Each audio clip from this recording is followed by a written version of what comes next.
I invited them to my anniversary memorial for my late wife. My daughter-in-law announced a spa trip that day and said, "We don't celebrate ghosts." She threw away the flowers I left on the table and said, "Time to move on, old man." But that morning, I had planted something in her car that would later. I stood at Alina's grave that morning holding white lilies when I heard Serena's car pull up behind me. I didn't turn around. I knew she'd followed me. My hands were shaking slightly as I arranged the flowers against the headstone, and I hated that she could probably see my weakness from where she stood. I've always been the kind of man who keeps his grief private, who bottles things up until they ferment into something darker, and maybe that's a flaw I should have worked on years ago, but at 72 years old, you are what you are. I heard her heels clicking on the cemetery path, expensive shoes on gravel, and I closed my eyes for just a moment. Alina had been gone 3 years, and I still came here every Saturday morning without fail.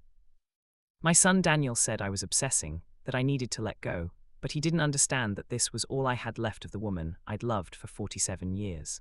The problem with being a quiet man your whole life is that people mistake your silence for weakness, and Serena had definitely made that mistake. "Arthur, we need to talk," she said behind me. Her voice had that edge it always carried, sharp and impatient. I straightened up slowly, my knees protesting. Another flaw, I suppose, the stubborn body that refuses to age gracefully. I turned to face her. She stood there in her designer athleisure outfit, sunglasses pushed up on her head, looking like she'd just come from a photo shoot. Serena was beautiful in that calculated way some women are, where every detail is managed and controlled. She'd married my son 5 years ago, and I'd tried to like her. I really had, but she made it impossible. "What is it, Serena?" I asked quietly.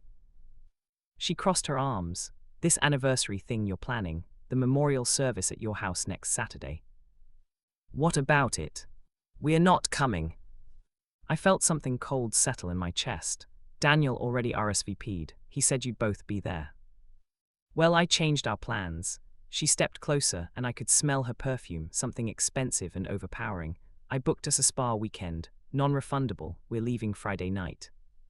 I stared at her. "It's the anniversary of Alina's death, Serena. 3 years. I'm having a small gathering, just family and a few of her close friends. Daniel promised he'd be there. And I'm telling you we won't be." She tilted her head, studied me like I was a curious insect. "You need to move on, Arthur. This whole shrine thing you've got going, it's unhealthy. Alina's been dead for 3 years. We don't celebrate ghosts." Those words hung in the air between us. We don't celebrate ghosts. I felt my jaw tighten, felt that familiar anger rising that I'd spent a lifetime learning to suppress. That's always been my problem, this rage that simmers underneath everything, kept locked down so tight that when it finally breaks free, it comes out all wrong. Alina used to tell me I needed to express my feelings more, but I never learned how. "She was Daniel's mother," I said slowly, carefully. "And I'm Daniel's wife, present tense. Living here, now." Serena's voice went hard. "Look, I get that you're lonely and sad, but you're dragging everyone else down with you. This memorial service is just going to be depressing. Daniel needs to focus on his future, on our future, not sit around crying over the past." "Did Daniel agree to this spa trip?" She laughed, sharp and dismissive. "Daniel agrees with whatever I decide. That's how marriages work when you're not stuck in the 1950s. I should have said something then. I should have defended my son, defended myself, defended Alina's memory. But I just stood there like I always do, silent and useless, while this woman dismantled everything that mattered to me. That's another flaw, this paralysis that grips me in moments of conflict. I've never been good at confrontation. I've spent my whole life avoiding it, engineering my way around problems instead of facing them head-on. Serena checked her phone, already bored with the conversation. "Anyway, I just wanted to tell you in person so you wouldn't be disappointed when we don't show up. Maybe next year you'll be ready to let this go." She started to walk away, then paused. "Oh, and Arthur, you should really think about dating again. There are plenty of widows your age. Alina wouldn't want you to be alone forever." She left me standing there among the gravestones, and I felt something crack inside my chest.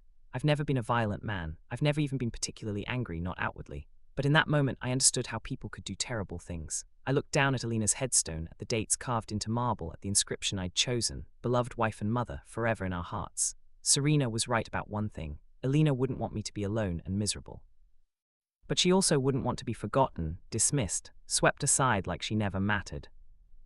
That evening, Daniel called me, "Dad, about next Saturday." "Your wife already told me," I said, my voice flat. "Yeah, listen, I'm sorry, but Serena really wants to do this spa thing. It's been a rough year for her with the business stuff, and she needs a break. And my wife's memorial service is too much of an inconvenience." Silence on the other end, then quietly, "That's not fair." Isn't it? I sat down heavily in my armchair, Alina's chair across from me still empty after 3 years. Your mother loved you, Daniel. She was so proud of you, and you can't spare one day to remember her. We'll come to the cemetery another time, maybe the following weekend. No, you won't. I closed my eyes. You'll find another excuse. Serena will have another spa trip or brunch or whatever it is she fills her life with. And eventually you'll forget your mother entirely because it's easier than standing up to your wife. Dad, that's not. Forget it, Daniel. Enjoy your spa weekend. I hung up before he could respond. My hands were shaking again, worse this time. I've never been good at expressing disappointment, so it comes out as anger and then I push people away and then I'm alone again. It's a pattern I've repeated my whole life, and at 72 I'm still doing it. But this time felt different. This time the anger didn't fade. It settled into something colder, something more deliberate. I'm a civil engineer by training and trade. I spent 40 years solving problems, designing structures, calculating loads and stresses and breaking points. Every structure has a weakness, a point of failure if you apply the right pressure in the right place. People aren't so different. Over the next 3 days I did something I'd never done before. I started paying attention to Serena, really paying attention. I've always been observant, it's part of my nature, but usually I observe things, not people. I started noticing patterns. Serena posted constantly on her social media, dozens of photos every day, carefully curated images of her perfect life. She had nearly 50,000 followers, people who watched her every move, and she loved the attention. She was always talking about brand deals and sponsorships, partnerships with companies that sent her free products in exchange for posts. Her whole identity was wrapped up in this online persona she'd created. I also noticed that she drove recklessly, speeding through neighborhood streets, rolling through stop signs, texting while driving. Daniel had mentioned once that she'd gotten several tickets, but never paid them because she thought they were ridiculous. And I noticed that she lied constantly, small lies about stupid things, like where she'd been or who she'd talked to, lies that served no purpose except to maintain her control over the narrative. The more I watched, the more I understood. Serena's power came from her image, from the carefully constructed world she presented to everyone around her. She was terrified of anything that might crack that facade, and grief was messy and real and completely incompatible with her aesthetic. That's why she couldn't tolerate the memorial service. It wasn't really about the time or the inconvenience. It was about the reminder that life contains loss and pain and things you can't filter or edit out. I started to formulate a plan, and it scared me a little, how easily it came together in my mind. I've always been a planner, methodical and thorough, but I'd never used those skills for something like this. Maybe that's what grief does to you, though. Maybe it takes all your best qualities and twists them into something darker. The Thursday before the memorial service, I went to my old engineering firm. I'd retired 5 years ago, but they still welcomed me back like family. I'd founded the company 40 years ago, built it from nothing, and even though I'd sold it when I retired, my name was still on the building. I talked to Marcus. No, wait, I talked to James, one of the junior engineers who'd always respected me. James, I need a favor, I told him. I'm working on a personal project, and I need to borrow one of the hazmat containers we use for soil samples. Sure, Arthur, what kind of project? Just some old soil analysis from property Alina and I owned. I want to test it before I sell the land. He didn't question it. Why would he? I'd spent 4 decades building a reputation as a careful, conscientious professional. He gave me a small sealed container, properly labeled with hazmat warnings and tracking numbers, the kind we used for potentially contaminated soil samples. It was completely empty and harmless, but it looked official and serious. That was all I needed. I also made sure the container was registered in the company's tracking system, tied to my name and credentials. Everything had to be official, documented, traceable. That night I couldn't sleep. I kept thinking about what I was planning, kept questioning whether I was really capable of following through. I've never been a vengeful person. I've always believed in taking the high road, in turning the other cheek, all those noble principles that sound good but feel hollow when someone spits on your wife's memory. Alina would have told me to forgive, to be the bigger person. But Alina wasn't here anymore, and Serena had made sure I understood that dead people don't matter. I got up around 2 in the morning and sat in the living room in the dark, just thinking. I realized something about myself in those quiet hours. I'd spent my whole life being reasonable and measured and controlled, and it had made me weak. People had walked over me for decades because they knew I wouldn't fight back. My own son had learned to dismiss my feelings because I never made a fuss. Maybe it was time to stop being so goddamn reasonable. Friday morning arrived cool and grey. I knew Serena and Daniel were planning to leave for their spa weekend around noon. I also knew Serena always parked her luxury SUV in my driveway when she visited because she didn't trust street parking in my neighborhood. She was predictable that way, careful about her expensive things while being careless about everything else. Around 11, they showed up at my house. I told Daniel I wanted to see them before they left, and he'd reluctantly agreed. Serena looked annoyed to be there, checking her phone constantly, sighing with exaggerated impatience. "Arthur, we really need to get on the road," she said as soon as they walked in. "Traffic is going to be terrible." "I won't keep you long." I gestured to the kitchen table where I'd set out coffee and pastries, Alina's favorite spread for guests. "I just wanted to talk before you left." Daniel sat down, but Serena remained standing. "Talk about what?" "About tomorrow, about the memorial service." "Oh my God, we already discussed this," Serena said, her voice sharp. "We're not coming. Can you please just accept that and move on?" "I know you're not coming," I said quietly. "I just wanted you to see something before you left." I'd arranged white lilies in the center of the table, Alina's flowers, fresh and beautiful. Serena glanced at them and rolled her eyes. "Seriously, Maury dead flower symbolism." "They're not dead, they're fresh. I bought them this morning." "Whatever, they're morbid and depressing, just like this whole conversation." Serena grabbed the vase before I could stop her and walked to the trash can. She dumped the flowers inside, vase and all, the sound of breaking glass sharp in the quiet kitchen. "There, time to move on, old man." Daniel stood up. "Serena, that was..." "What, honest?" She spun on him. "Your father needs to hear the truth. He's wallowing in grief and dragging us down with him. Someone needs to tell him to get over it." I sat very still, watching her. This was it, the moment I'd been waiting for, the confirmation that she was exactly as cruel as I'd believed. I felt that cold calculations settle over me, the engineer's mind clicking into place. "You're right," I said softly. "I should move on." Serena looked surprised, then pleased. "Finally, thank you, that's all I've been trying to say." "You should get on the road," I told them. "Beat the traffic." They left 15 minutes later. I watched from my living room window as they got into Serena's SUV, as she backed out of my driveway too fast, nearly hitting my mailbox. As soon as they disappeared around the corner, I went outside. I'd been planning this part carefully, timing it precisely. I had maybe 3 hours before they hit the highway checkpoint about 60 miles outside the city. That checkpoint had been set up 6 months ago as part of a hazardous materials monitoring program, random vehicle inspections to prevent illegal dumping and transport of dangerous substances. I knew about it because my old firm had consulted on the project. I knew exactly how their scanners worked, what they looked for, what would trigger an alert. The night before, while they'd been at dinner, I'd used Daniel's spare key to unlock Serena's SUV in my driveway. I'd placed the sealed hazmat container in her trunk, hidden under a blanket, completely out of sight. The container was empty and harmless, but it was registered in the tracking system as potentially contaminated material, flagged for proper handling and disposal. When Serena drove through that checkpoint, the scanners would detect it. They'd pull her over, they'd search the vehicle. They'd find the container, and then they'd have to investigate how and why she was transporting potentially hazardous material without proper documentation or authorization. It wasn't dangerous. It wasn't illegal exactly, but it would be complicated and embarrassing and public, everything Serena couldn't stand. I went back inside and retrieved the lilies from the trash. The vase was broken, but the flowers were mostly intact. I put them in a plastic pitcher filled with water and set them back on the table. Then I waited. I'm good at waiting. I've had a lot of practice. Around 2:30 my phone rang. "Daniel." "Dad, what the hell did you do?" "What do you mean?" I kept my voice calm, neutral. "The police pulled us over at some checkpoint. They found something in Serena's trunk, some container from your company. They're saying it might be hazardous material. There are 3 cop cars here, Dad. They've got Serena in the back of one of them asking her questions. What did you do?" "I have no idea what you're talking about." "Bullshit, this is from your firm. It's got your name on it.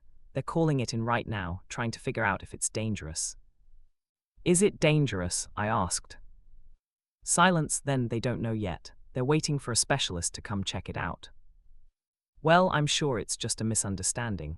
Maybe Serena accidentally picked something up." "How would she accidentally pick up a sealed hazmat container from your engineering firm?" "I don't know, Daniel, that does seem strange." "Dad, if you did this..."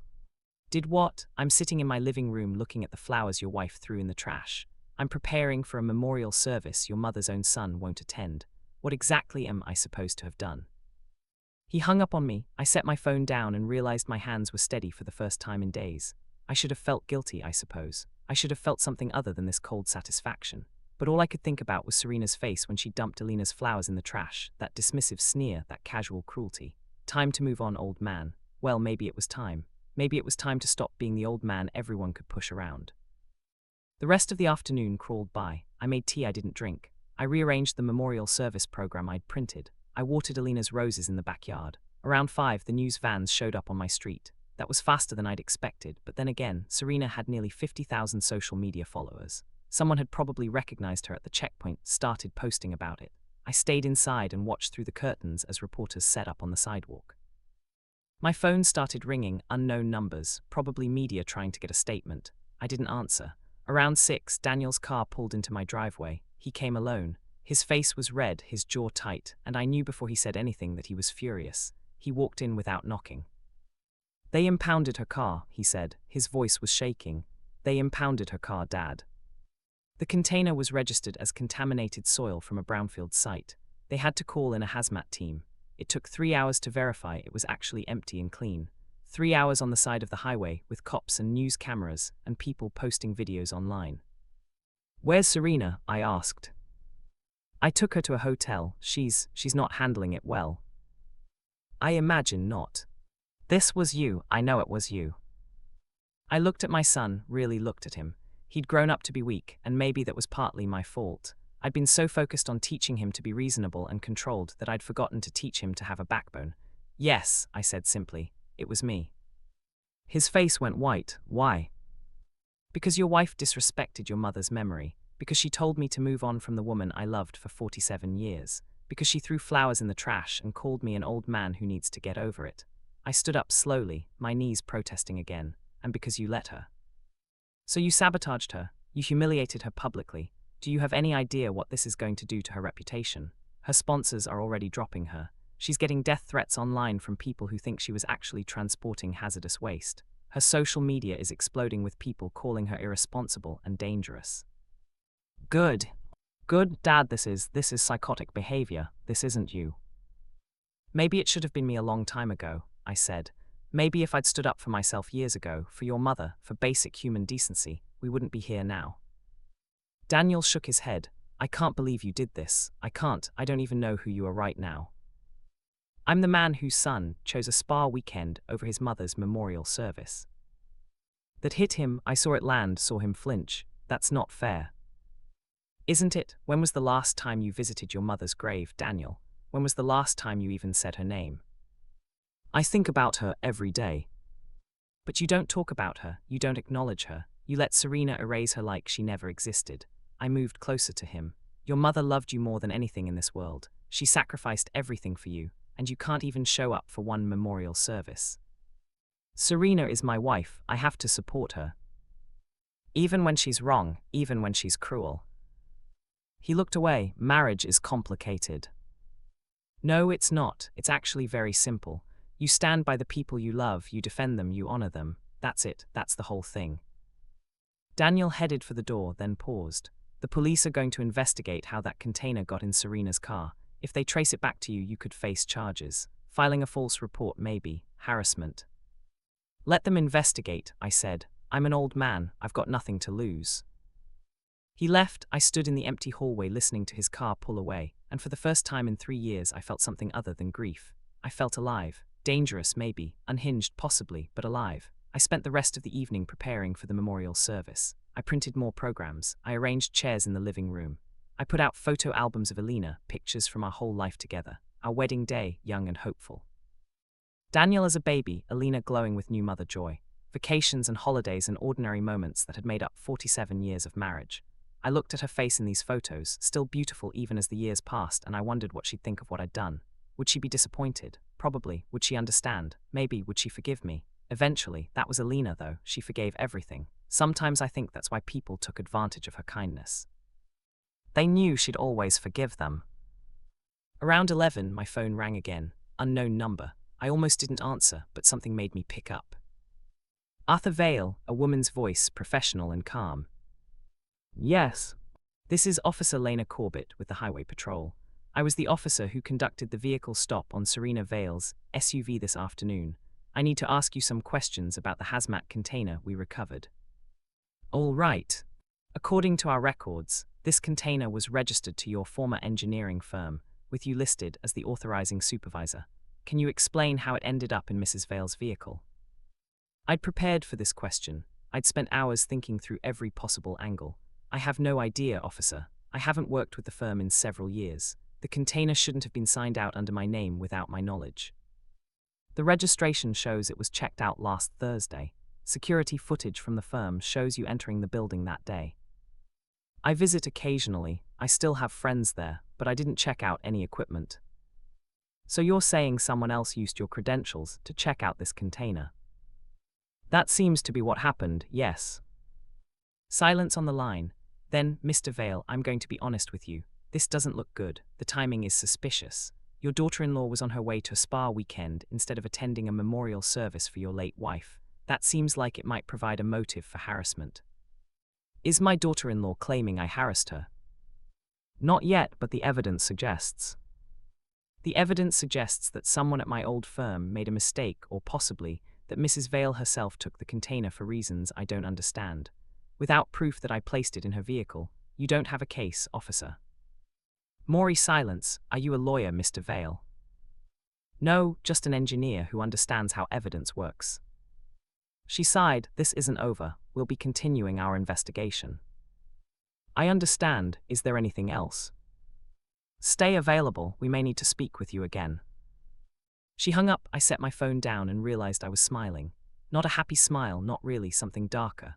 I'd crossed a line today, stepped over into territory I'd never entered before, and instead of feeling wrong, it felt like I'd finally done something right. Maybe that makes me a bad person. Maybe I'm supposed to feel guilty about humiliating Serena, about causing problems for Daniel, about using my professional reputation for petty revenge. But I don't. All I feel is this strange sense of completion, like I'd been holding my breath for 3 years and finally exhaled. Saturday morning arrived bright and cool. The memorial service was scheduled for 2 in the afternoon. I spent the morning at the cemetery, talking to Alina's grave like I always did. I did something you wouldn't approve of, I told her headstone. I hurt someone who hurt us. I'm not sorry about it either. Does that make me a terrible person? The wind rustled through the trees, and for just a moment, I could almost hear her voice telling me to be kind, to forgive, to let it go. But I couldn't, not this time. I placed fresh lilies on her grave, white and perfect, and stood there for a long time just remembering her laugh, her kindness, the way she always saw the best in people even when they didn't deserve it. I'd loved her so much it had consumed me, and losing her had hollowed me out. For 3 years I'd been walking around with this hole in my chest where she used to be, and nothing filled it, nothing helped. Until yesterday. Until I'd finally fought back against someone who'd tried to erase her memory. The memorial service started at 2. About 20 people came, mostly Alina's friends from church and the book club she'd loved. Daniel didn't show up. I hadn't expected him to, but it still hurt to see his empty chair. We shared stories about Alina, laughed at memories, cried a little. Mrs. Henderson from next door brought Alina's favorite lemon cake. Tom Griswold, who'd worked with me for 30 years, talked about how kind Alina had been when his wife got sick, how she'd brought meals and sat with them during chemo treatments. It was a good service, the kind of gentle celebration Alina would have wanted. But all through it, I kept thinking about Serena sitting in some hotel room, probably scrolling through the disaster of her social media, watching her carefully constructed life unravel. I should have felt guilty about ruining her weekend. Instead, I felt vindicated. After everyone left, I was cleaning up when my phone buzzed. A text from an unknown number, just a link to a news article. I clicked it. The headline read, "Local influencer caught in hazmat scare. Was it criminal negligence or innocent mistake?" Below it was a photo of Serena being questioned by police, her face contorted in anger, her perfect image completely shattered. The article had already been shared thousands of times. Comments flooded in, people condemning her, making jokes, dissecting every aspect of her life and social media presence. I read through some of the comments and felt a twinge of something uncomfortable, not quite guilt but close. "She deserves to lose everything," one comment said. "People like her think they're above the rules," said another. "Hope she goes to jail." They didn't know what she'd done to deserve this. They just knew she'd been caught with something suspicious in her car, and that was enough to destroy her. I set my phone down and looked around my empty house. The memorial service had been beautiful, but it had also been sad in a way that felt different from the last 3 years of grief. This felt final, like closing a chapter. I picked up one of the photo albums I put out, flipped through pictures of Alina. In one photo, she was looking directly at the camera, smiling that gentle smile she had, and I could almost hear her voice. "Be careful, Arthur. Revenge has a way of eating you alive." I closed the album. Sunday afternoon, Daniel called. "I need to talk to you." "All right. Not on the phone, can I come over?" "Of course." He arrived an hour later, looking tired and defeated. We sat in the living room, Alina's photos still scattered around from the service. He picked up one absently, stared at it. "I miss her," he said quietly. "I know. I should have been here yesterday, for the service." "Yes, you should have." He set the photo down. "Serena's career is over. Every sponsor has dropped her. She's lost 20,000 followers in 2 days. People are making compilation videos of all her worst moments, things she said that were insensitive or entitled. They're tearing her apart online. That must be difficult for her." "It's destroying her, Dad. She won't leave the hotel room. She won't eat. She just sits there scrolling through comments, reading what people are saying about her." "And?" He looked up at me, his eyes red. "And I need you to fix this." "Fix what?" "Tell the police it was a mistake, that you didn't mean for this to happen. Make a statement saying Serena had nothing to do with it, that she was set up." "Why would I do that?" "Because she's falling apart, because this has gone too far." I leaned back in my chair. "Has it? Did it go too far when she threw your mother's flowers in the trash? When she told me to move on from the woman I loved? When she convinced you to skip your own mother's memorial service?" "That's different." "Is it? Because it doesn't feel different to me. It feels like consequences. Something Serena has apparently never experienced before." Daniel stood up, packing. "You're being cruel. This isn't like you." "Maybe it should have been. Maybe I've been too kind my whole life and look where it got me. Alone, disrespected, forgotten." "You're not forgotten. I love you." "But you don't respect me, and you let your wife disrespect my wife's memory." He stopped packing, faced me. "If you do this, if you don't help her, I don't know if I can forgive you." Those words hung in the air between us. I looked at my son, this man I'd raised, who turned out so different from what I'd hoped. "Then I guess you won't forgive me," I said quietly, "because I'm not fixing this. Serena made her choices. She can live with the consequences." He left without another word. I sat there in the empty room listening to his car drive away and wondering if I'd just permanently damaged my relationship with my only child. Probably. Alina would have handled this better. She would have found some way to bridge the gap, to make peace, to smooth everything over. But Alina wasn't here, and I was tired of smoothing things over. I was tired of being the reasonable one, the understanding one, the one who always forgave and forgot and let things go. Monday morning, I got another call from Officer Corbett. "Mr. Vale, we've completed our investigation." "And?" "We can't prove you placed that container in Mrs. Vale's vehicle. The security footage from your old firm shows you entering and leaving, but we can't see you carrying anything. Your former colleagues confirm you visited, but can't say for certain what you did while you were there. Without physical evidence or witnesses placing you at Mrs. Vale's vehicle, we don't have a case." "So that's it?" "For now, but Mr. Vale, I want to be clear about something. I know you did this. I can't prove it, but I know. And I want you to understand that what you did, regardless of your reasons, has caused real harm. Mrs. Vale's reputation has been destroyed. She's receiving threats. Her career is over. Whatever she did to you, whatever she said, do you really think she deserved all that?"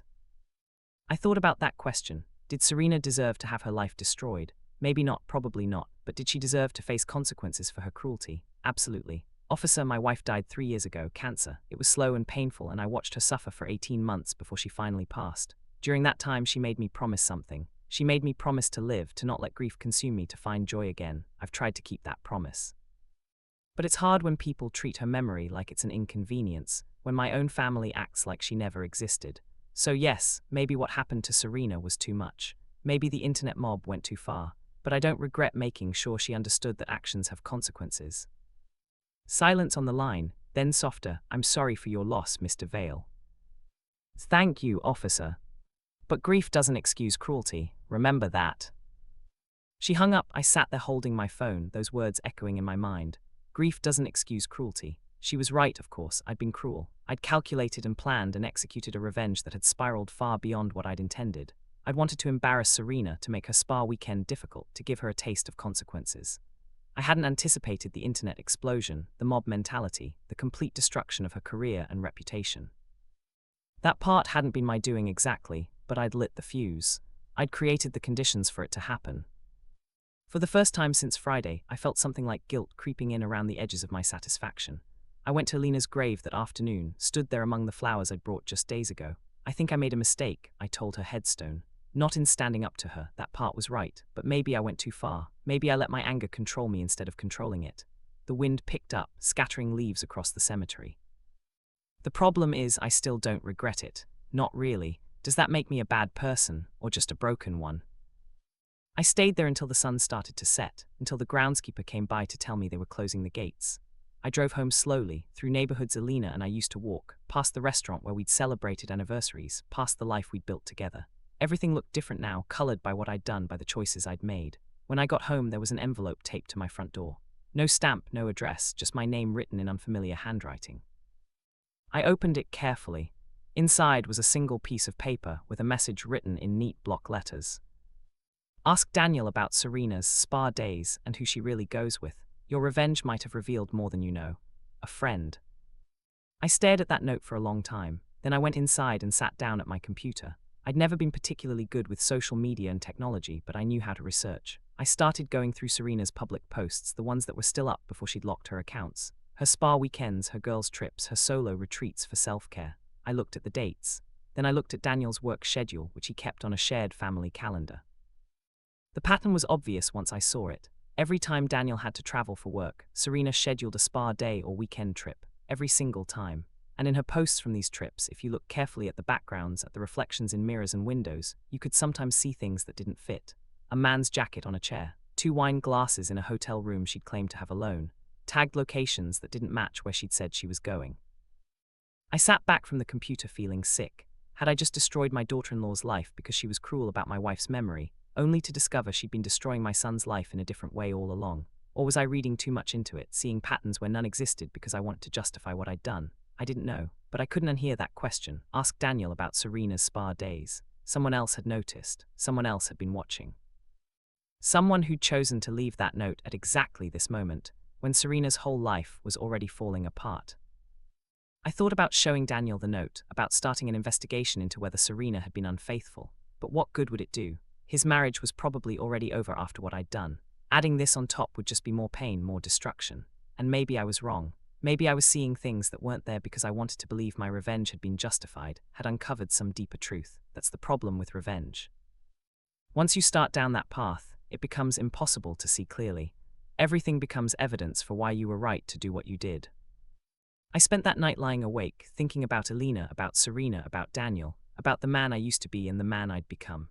I'd spent 72 years being careful and controlled and reasonable, and in one weekend I'd thrown all of that away for revenge, and it had felt good. That was the worst part. It had felt satisfying and right and justified, right up until it didn't anymore. Right up until I realized that the consequences had spread far beyond what I'd intended, that I'd opened doors I couldn't close, started avalanches I couldn't stop. Tuesday morning, Daniel showed up at my door again. He looked terrible, like he hadn't slept in days. "We're getting divorced," he said without preamble. "I'm sorry." "Are you? Because this is what you wanted, isn't it? You destroyed her and now you get your way." "This isn't what I wanted. I just wanted her to understand that she couldn't treat your mother's memory like garbage." "Congratulations, she understands now. She understands everything." He pushed past me into the house. "You want to know what she told me last night? She told me she's been seeing someone else for 6 months, that she was planning to leave me after we got back from the spa weekend, that she only stayed this long because she didn't want to deal with the social media backlash of a divorce. But now her social media is already destroyed, so there's no point in pretending anymore." I felt my stomach drop, so the note had been right, but hearing it confirmed didn't feel like victory. It felt like watching my son's heart break in real time. "Daniel, I didn't know." "Didn't you? Didn't some part of you suspect? Isn't that why you went after her so viciously? Because you knew she was hurting me and you wanted to make her pay?" "No, I swear to you, I had no idea. I just wanted her to respect your mother's memory." He laughed bitterly, "And look what that got us. My marriage is over, my wife's life is destroyed, and you and I," he stopped, his voice breaking, "you and I might never recover from this." "Daniel, I need you to know something, Dad. What Serena did, lying about Mom's memorial, throwing those flowers away, all of it, that was wrong. She was cruel and insensitive, and you had every right to be angry. But what you did back, the calculated way you humiliated her, the way you set her up and then watched her fall apart, that was cruel too. You became the thing you hated about her." Those words hit harder than anything else he'd said, because he was right. I had become cruel. I'd taken all my pain and grief and anger and weaponized it, aimed it at someone who'd hurt me, and I'd done it with the same cold calculation I'd once used to design buildings and bridges. The skills that had made me a good engineer had made me an effective destroyer. "You're right," I said quietly. "What?" "You're right, I became cruel. I let my grief turn me into something I don't recognize." He stared at me and I saw tears in his eyes. I don't know how to forgive you for this, Dad. I don't know if I can. I understand. But I also don't know how to forgive myself for letting Serena treat you and Mom the way she did, for being so weak that I couldn't stand up to her, for missing Mom's memorial service because I was too scared of my own wife to do the right thing. We stood there in my living room, two broken men trying to figure out how to move forward. Finally, Daniel said, I'm going to go stay with Tom for a while, just until I figure things out. But Dad, I need space. From you, from this house, from all of this. I need to figure out who I am without Serena, and I can't do that here. I understand, I said again. He headed for the door, then paused. Mom would be so disappointed in both of us right now. You know that, right? Yes, I know.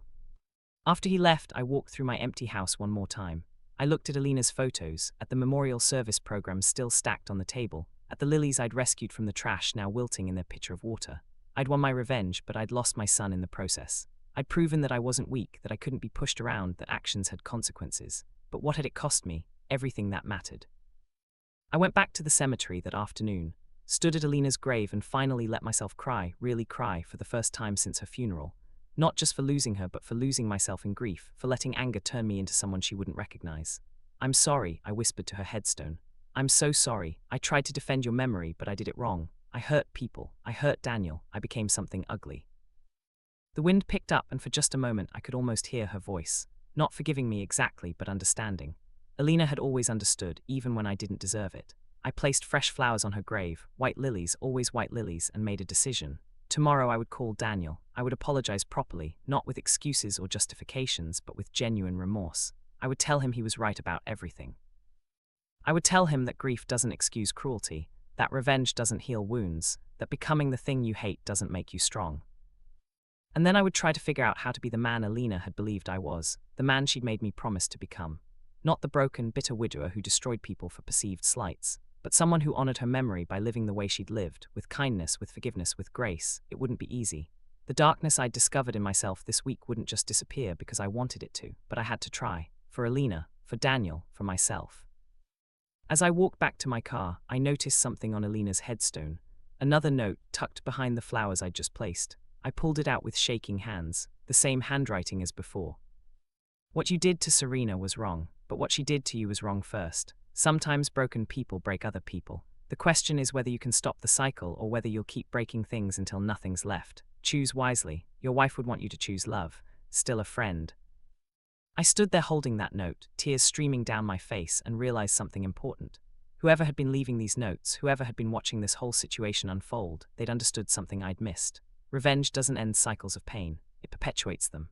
Every cruel act begets another cruel act. Every wound creates new wounds, until everyone involved is broken and bleeding and wondering how it all went so wrong. I'd thought I was defending Alina's memory, but what I'd really done was add more pain to a world that already had too much. I drove home slowly, that note heavy in my pocket. When I got there, I sat down and wrote a letter to Serena. Not an apology exactly, because I couldn't apologize for standing up to her cruelty, but an acknowledgement that I'd gone too far, that I'd let my pain control me, that I'd created consequences I never intended. I told her about Alina, about 47 years of marriage, about what it feels like to lose the person who defined your whole life. I told her that her words had hurt more than she'd realized, but that my response had been wrong. That revenge had felt satisfying for about 5 minutes before it became just another source of regret. I didn't know if she'd read it, I didn't know if it would matter, but I needed to write it, needed to try to break the cycle somehow. I sealed the letter and set it aside. Tomorrow I would mail it, tomorrow I would call Daniel, tomorrow I would start trying to be better. But tonight I sat in my empty house surrounded by photos of Alina, and I finally let myself feel everything I'd been holding back. The grief, the loneliness, the rage, the regret, the guilt. All of it washing over me like waves, threatening to pull me under. And somewhere in the middle of that storm of emotions, I heard Alina's voice one more time, clear as day. Be kind, Arthur, even when it's hard, especially when it's hard, that's what love means. I held onto those words like a lifeline. Tomorrow I would try to be kind. Tomorrow I would try to honor her memory the right way. Tomorrow I would start becoming the man she'd believed I could be. But tonight I would just sit here and miss her, and remember what it felt like to be loved by someone who saw the best in me even when I couldn't see it myself. And maybe that was enough. Maybe that was where healing began, in the space between who you've become and who you're trying to be, in the choice to keep trying even when you've failed, in the decision to break cycles instead of perpetuating them. The revenge I'd taken against Serena would have consequences that rippled out far beyond this week, affecting lives and relationships in ways I couldn't predict. But maybe, just maybe, I could create different ripples going forward, ones based on Alina's love instead of my anger, ones that honored her memory by spreading kindness instead of pain. It wasn't the ending I'd imagined when I'd planted that container in Serena's car, but maybe it was the ending Alina would have wanted. And in the end, that was all that mattered.